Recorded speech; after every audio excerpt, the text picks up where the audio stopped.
Today, kakabit natin itong ating telescopic dentures. Kita nyo, may butas dun sa gitna.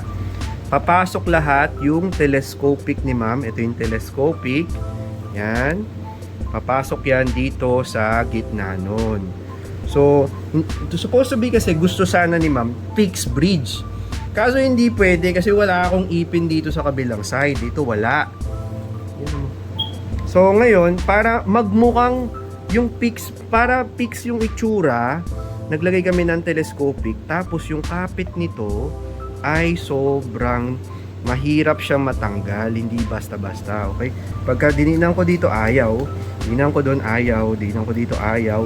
Ang way in lang niya is up and down lang. Yan. So parang fixed bridge pero removable. Yan, ayaw. Sige, tanggalin yung dila nyo.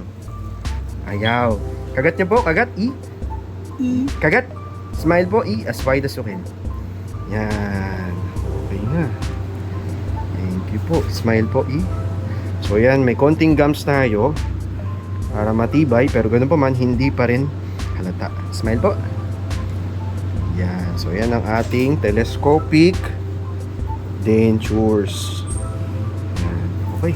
Thank you guys for watching my videos. Ako nga po pala si Docs Live Bukad, and goodbye.